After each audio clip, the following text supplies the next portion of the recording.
say that you want him to lead, but then on the flip side of that, when this man leads, you label him as controlling. You say he's trying to rule your life. You say he's trying to be your father. Like, how is that even possible? If you don't trust him to lead, then why are you still there? I told some women this. I said, I said, we're the only group of men that don't have our women. Yeah. And what can we do without them? And then, even if you look at the dysfunction and the ignorance of brothers today, it's ungodly, and it's impossible to be this freaking backwards and ignorant as a nation.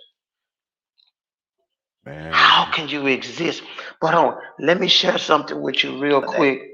The Lord will bring a nation against you from far away, from the ends of the earth, like an eagle swooping down on a nation whose language you would not understand, or pity for the young.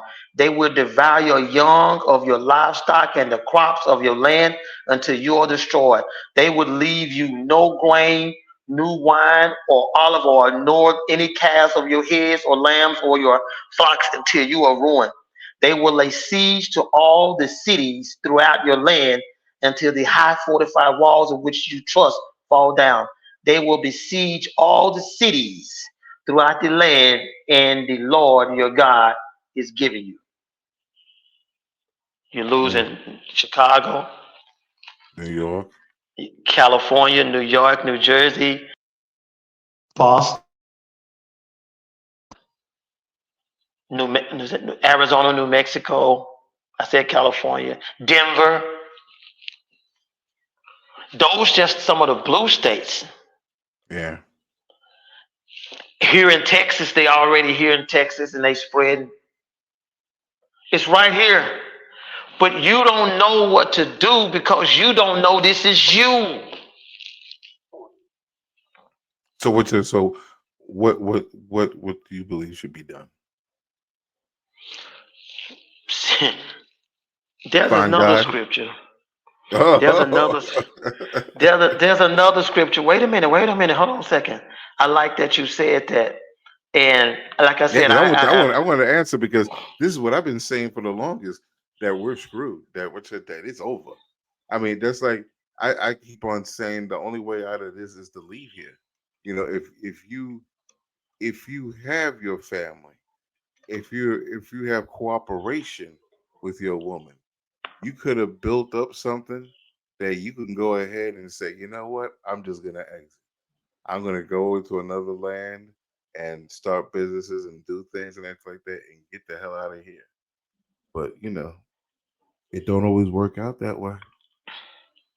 Wait a minute. You said something, and leaving the country is not the answer.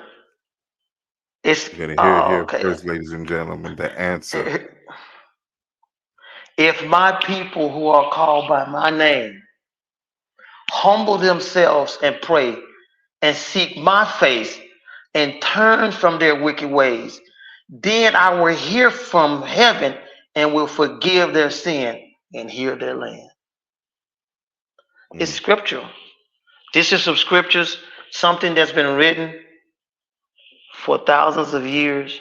Regardless to, we're not going to get into semantics of all the scriptures that were taken out. My brother, see the Bible put together. No, you fucking niggas trying to look for reasons. They're looking for self. It's right here. If my people are called by my name, will humble themselves and pray and seek my face and turn from their wicked ways, then I will hear from heaven and will forgive their sin and heal their land. So you asked me the question. Yeah. And this is the solution.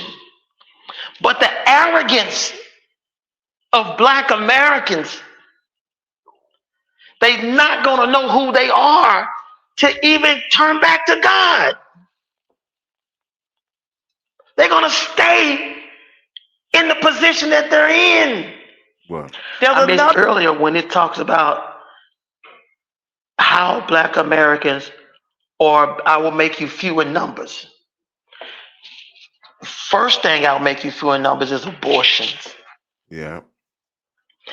Black Americans have been 13% of the population for 40 plus years.